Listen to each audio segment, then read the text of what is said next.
Bonjour, nous allons parler dans cette vidéo d'une autre spiritualité ancestrale africaine, la spiritualité ancestrale des Bamileke du Cameroun. L'objectif de la vidéo sera de vous donner une idée globale de cette spiritualité et d'essayer de ne pas trop aller dans les spécificités, sinon la vidéo sera trop longue. Je vous laisserai en fin de vidéo mes références bibliographiques. Les Bamileke. L'homme bamileke, pour entrer en relation avec le sacré, adopte des gestes, des comportements et des techniques sacrées que nous appellerons cultes. En pays bamileke, les différentes religions pratiquées reposent sur trois données essentielles qui constituent leur fond commun. L'unicité de Dieu, le lien entre la nature, les hommes et les puissances invisibles, et la vision globale de l'homme. L'unicité de Dieu. Chez les Bamileke, Dieu porte le nom de Si. Le peuple Bamileke est croyant et respecte Dieu. Pour lui, Dieu se manifeste partout et en toutes choses. Il ne faut pas voir dans le terme divinité la pluralité des dieux, mais plutôt la pluralité des champs d'action de Dieu. En Si, Tchapcho Si ou Si Yahweh, le Bamileke exprime la même chose qu'un chrétien ou un musulman et montre sa foi en Dieu.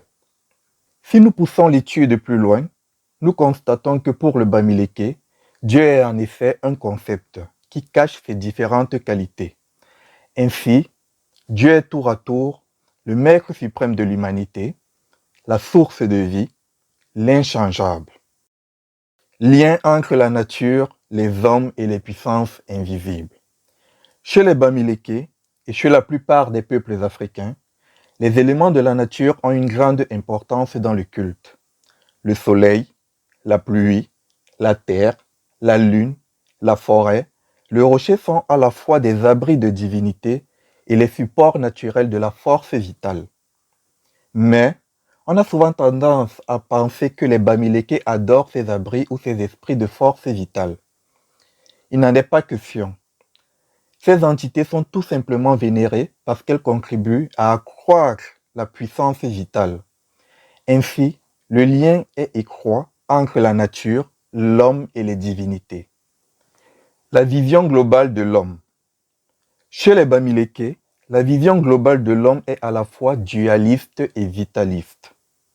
C'est-à-dire que d'un côté, on verra des choses en double, ou alors on reconnaîtra l'existence d'une bidimensionnalité, qui sera constituée du monde visible et du monde invisible, ou celle du monde des vivants et celui des morts. La vision vitaliste, quant à elle, est fondée sur la croyance en une force vitale qui est un courant électrique entre la puissance invisible et les êtres naturels, et qui est aussi responsable de la vie. L'homme Bamileke appelle cette force électrique Botné ou Bonnet, qui veut dire bonheur en quelque sorte. Et pour bénéficier de cette force, il doit être en étroite collaboration et en harmonie avec la réalité et communiquer avec le sacré. Le sacré ici sera l'homme, la nature, les rites, les puissances invisibles et Dieu. Comment l'homme Bamileke communique avec le sacré? Nous allons essayer de voir quelles sont les démarches utilisées par le Bamileke pour communier avec le sacré. Commençons par le culte des ancêtres. Selon Dieudonné Toukam, le culte des ancêtres chez les Bamileke est un héritage de leurs ancêtres de l'Égypte antique. Faisant suite à la conservation des corps momifiés, les Bamileke fuyards des guerres au cours de leur long périple d'Égypte jusqu'à la vallée du pays Tikar n'eurent pas le temps de conserver des cadavres entiers et de les transporter.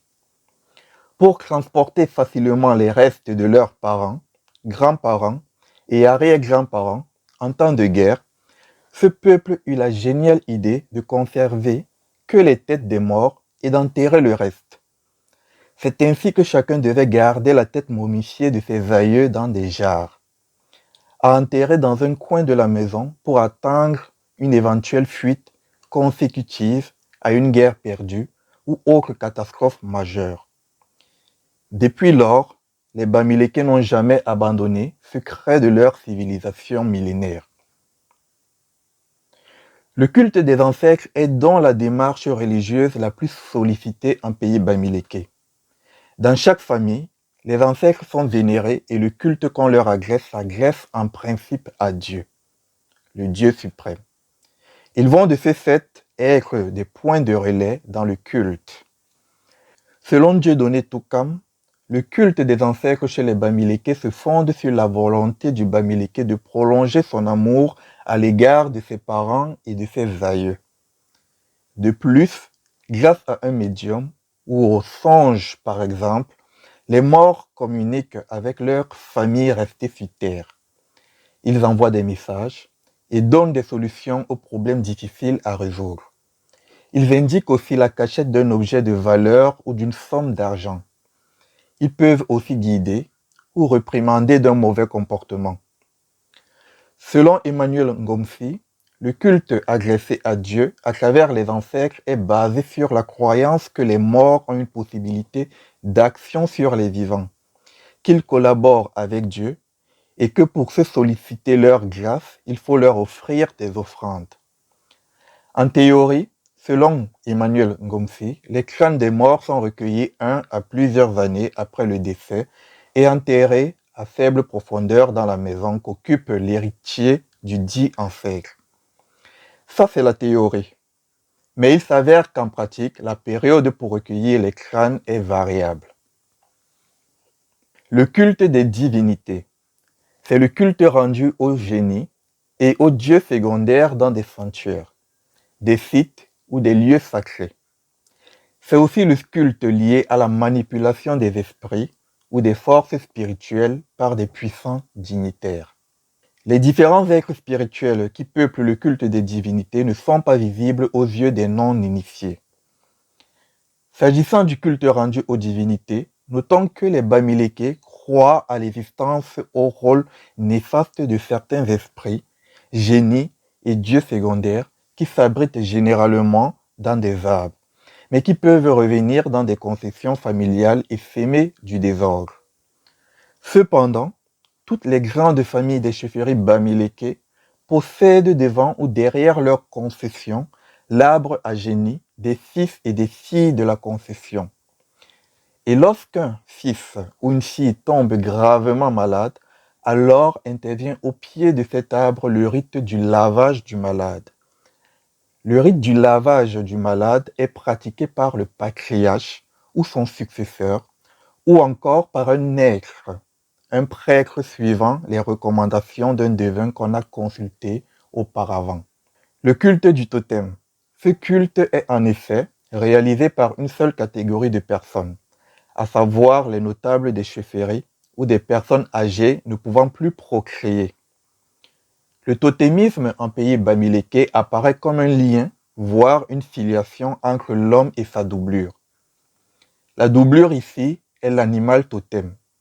Rien ne peut atteindre l'un sans que l'autre n'en ressente le contre-coup. Toukam nous explique le fondement du totem sous l'angle cosmique. Le totem permet à l'homme de se débarrasser des entraves naturelles à sa liberté, en lui donnant la possibilité de dominer son espace de vie et son environnement.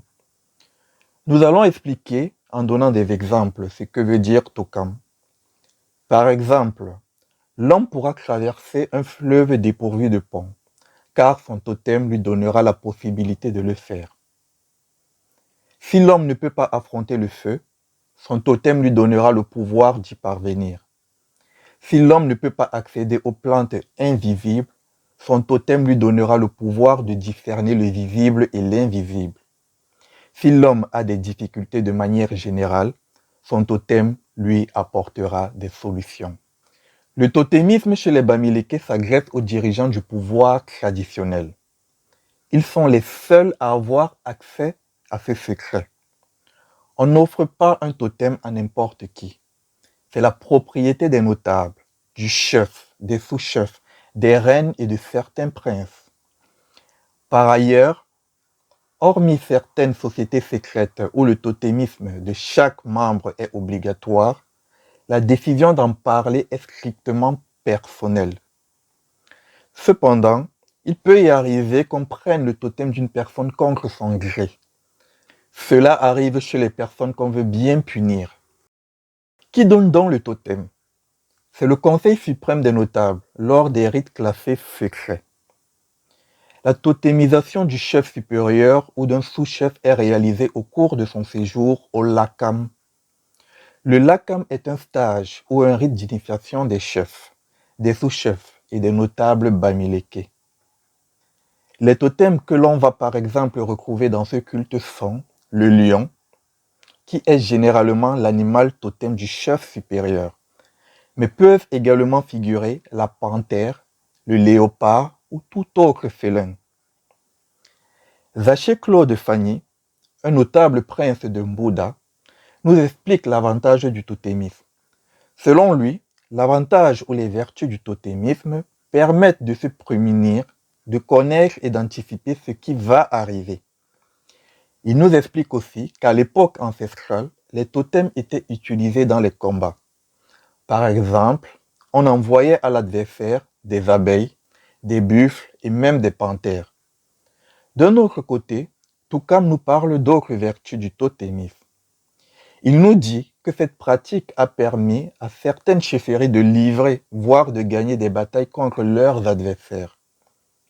Toujours selon Toukam, le totémisme peut être également utilisé pour aider à la guérison. Par exemple, le guérisseur qui se sert de son totem pourra facilement traiter une maladie.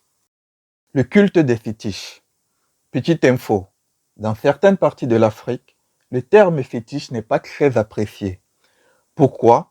Parce que ce terme fut employé pour la première fois par les colons portugais. Les Portugais utilisaient en effet le terme fétiço pour qualifier tout objet de la spiritualité africaine, de magie noire, de paganisme ou d'objet artificiel. Il est préférable donc d'utiliser à la place le terme réceptacle. Revenons sur ce culte en pays bamileke. En pays bamileke, les fétiches sont des objets sacrés que l'on utilise pour entrer en relation avec une personne décédée, afin de bénéficier de ses services. Les fétiches peuvent varier. Par exemple, ça peut être l'objet préféré du défunt. L'objet fétiche est par la suite considéré comme contenant l'âme du défunt ou dépositaire d'une partie de la puissance vitale qui était en lui. Le bamileke aura donc recours à cet objet pour atteindre le défunt afin qu'il intercède auprès du Dieu. Cependant, selon certaines sources, ce culte est moins répandu en pays bamileke par rapport au culte des ancêtres. Il est en effet très pratiqué par les populations des villages situés au nord de la frontière des pays bamileke. Le culte du terroir. Ce culte s'appuie sur le fait que la terre est une déesse mère. Selon ce culte, la terre est une richesse, une source de vie. Elle procure de nombreux bienfaits. Pour se procurer les bénédictions de la terre, le paysan bamileke doit faire certaines offrandes. Le culte de la nature. Il s'agit du culte que l'on agresse aux forces de la nature. Pour le bamileke, la nature et lui ne font qu'un. La nature est considérée aussi par le bamileke comme le lieu de refuge des divinités. Le bamileke ne rend pas hommage à toute la nature, mais à certains éléments de cette nature considérés pour lui comme étant des éléments susceptibles d'accroître le potentiel vital. Nous pouvons citer par exemple certains rochers considérés comme les maisons des divinités. La forêt sacrée. La forêt sacrée est le refuge de la plupart des totems et des génies. C'est aussi le lieu des pratiques religieuses, comme l'initiation au lakam ou l'enterrement des chefs supérieurs. Nous avons aussi la première pluie, qui est considérée comme celle qui apporte l'humidité et la fécondité. Elle est aussi considérée comme celle qui marque le début des travaux champêtres. Nous avons aussi certaines rivières qui jouent également le même rôle que la pluie. Et enfin, le soleil, qui est tout simplement considéré comme une divinité. Le culte de l'être suprême. Le culte de l'être suprême est l'aboutissement de chaque culte. C'est l'aboutissement de chaque démarche religieuse choisie par l'homme bamileke pour communier avec le sacré. tout en sachant que le sacré est par excellence l'être suprême. C'est toujours lui qui est recherché par le Bamileke. L'homme Bamileke nous apprend aussi que l'être suprême est présent partout dans la nature, d'où l'existence de tous ces cultes que nous venons de voir. Autre intermédiaire. Il existe d'autres intermédiaires dans le monde visible et invisible qui intercèdent entre l'homme et l'être suprême. On peut citer les prêtres animistes, les prêtres fétichistes, les prêtres totémistes, les prêtres naturistes, les gardiens des lieux sacrés, les kamsi, les esprits et les génies, le maté, le Dieu créateur de l'enfant qui est le crapaud ou le petit serpent que personne ne doit tuer, la mygale araignée qui représente l'enfant du créateur et que personne ne doit tuer. Nous arrivons donc à la fin de cette vidéo. Le but était de vous présenter une autre spiritualité ancestrale africaine. À travers les recherches que nous avons effectuées, on remarque que toutes les traditions ancestrales, du nord au sud, de l'est à l'ouest, s'accordent à dire que l'être suprême est partout dans la nature. On peut aussi noter que les Bamileke ont toujours été dans la spiritualité africaine, bien avant l'arrivée des religions révélées. Portez-vous bien et à bientôt pour une nouvelle vidéo.